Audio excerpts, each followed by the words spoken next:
Bismillahirrahmanirrahim. Assalamualaikum warahmatullahi wabarakatuh. Salam sejahtera saya ucapkan untuk kalian semua.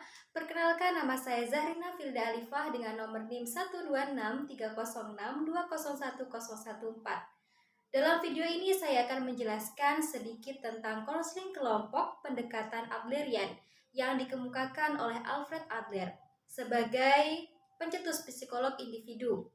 Untuk mengenal pendekatan tersebut, terlebih dahulu saya akan mengulas biografi Alfred Adler. Biografi Alfred Adler.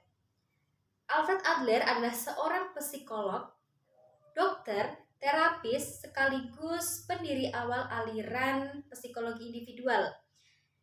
Ia menekankan terhadap pentingnya perasaan inferior dianggap elemen penting dalam yang mengembangkan teori psikologi individual.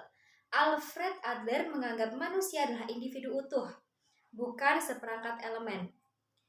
Di sini Alfred Adler juga mempunyai penjelasan tentang hakikat manusia. Yang pertama, pribadi sehat, dan yang kedua adalah pribadi bermasalah. Dalam pribadi sehat, terdapat prinsip teori kepribadian diri kreatif, prinsip teori kepribadian diri yang sadar, prinsip teori kepribadian superior. Dalam pribadi bermasalah, terdapat prinsip teori kepribadian tujuan semu, prinsip kepribadian rendah diri, prinsip kepribadian gaya hidup. Dan dalam hakikat kemanusiaan juga terdapat struktur kepribadian.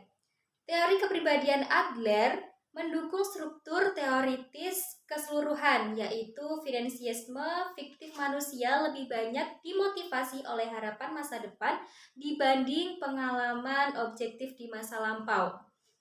Perjuangan ke arah superioritas, yaitu perjuangan menuju kesempurnaan yang didorong tujuan lebih maju. Perasaan inferioritas dan kompensasi manusia dimotivasi dan oleh kebutuhan untuk menghadapi perasaan atau penerimaan inferioritas atas ketidaksempurnaannya.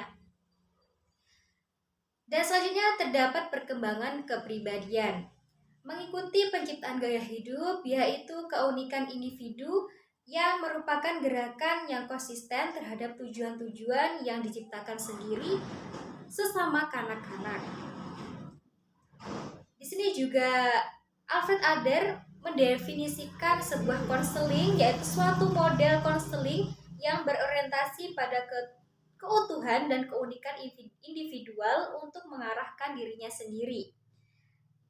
Dalam Alfred Adler juga mengutamakan proses konseling. Yang pertama yaitu tujuannya. Apa sih tujuan dari konseling kelompok Adlerian ini? Yang pertama yaitu untuk membantu individu untuk mengakui perasaan-perasaan sakit dari penderitanya yang tidak realistis, dalam arti bahwa perasaan sakitnya itu bukan disebabkan oleh orang lain, akan tetapi oleh kesalahan logika mereka sendiri yang berperilaku yang berakar pada logika. Yang kedua yaitu fungsi dan peranan konselor, yaitu membuat penilaian yang berkoreferentif dari fungsi klien, mengumpulkan informasi tentang individu, gaya hidup dengan cara kuesioner pada klien konselasi keluarga yang meliputi orang tua, saudara, dan lain-lain yang tinggal satu rumah. Untuk tugas kehidupan dan ingatan awal. Selanjutnya terdapat pengalaman klien dalam konseling.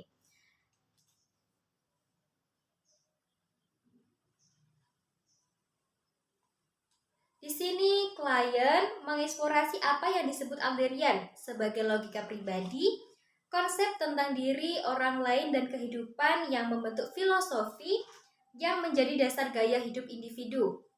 Yang terakhir yaitu hubungan antara konselor dan klien, yaitu untuk kerjasama, rasa saling percaya, rasa hormat, dan kepercayaan diri. Di sini dalam proses konseling juga terdapat prosedur konseling. Apa sih prosedurnya dalam konseling ini? Yang pertama, membangun suatu hubungan konseling yang kolaboratif dengan konseling. Yang kedua yaitu mengeksplorasi dan analisis. Yang ketiga mengembangkan insight. Yang keempat adalah reorientasi dan perubahan. Di sini juga terdapat beberapa teknik konseling yang terdapat dalam Adlerian. Apa saja sih teknik-teknik yang dilakukan dalam pendekatan ini? Yang pertama yakni teknik komparatif dan yang kedua adalah teknik analisis mimpi.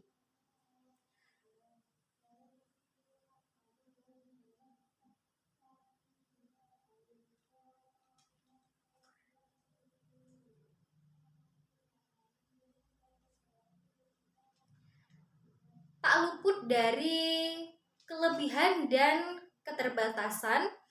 Dalam pendekatan ini juga memiliki kelebihan-kelebihan konseling dan keterbatasannya itu apa saja itu mesti ada. Apa sih kelebihan konseling ini? Yakni keyakinan yang optimis bahwa setiap orang dapat berubah untuk mencapai sesuatu ke arah evolusi manusia bersifat positif.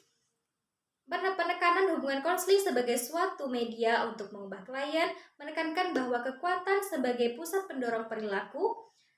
Gagasan ini banyak mempengaruhi pendekatan-pendekatan lain untuk berorientasi humanistik. Tingkah lakunya berarah tujuan, lebih meningkatkan pada aspek-aspek psikologi sosial. Dasarnya dirancang dalam latar belakang kelompok. Konsep-konsep dasar dan prosedur serta terapannya mudah diikuti. Modelnya dibangun dengan lebih mempedulikan kesesuaian untuk menangani orang-orang normal yang bermasalah daripada terhadap orang-orang yang menderita psikosa. Dan yang kedua adalah keterbatasan konseling. Keterbatasan konseling yaitu pendekatan ini masih kabur. Apa sih yang dimaksud dengan pendekatan yang masih kabur? Yaitu dalam hubungannya dengan beberapa konsep dan istilah, pendekatan ini terlalu optimis perihal sifat manusia, khususnya kerjasama dan kepedulian sosial. Prinsip dasar pendekatan ini seperti struktur keluarga dan demokratis. Pendekatan ini yang sangat bergantung pada pengetahuan verbal, logika, dan pengetahuan penerapannya terbatas untuk klien yang kurang cerdas. Mungkin cukup sekian penjelasan saya tentang pendekatan Adlerian ini. Apabila ada kurang lebihnya, saya mohon maaf sebesar-besarnya. Thank you very much for your good attention. Wassalamualaikum warahmatullahi wabarakatuh. Good luck and see you next time.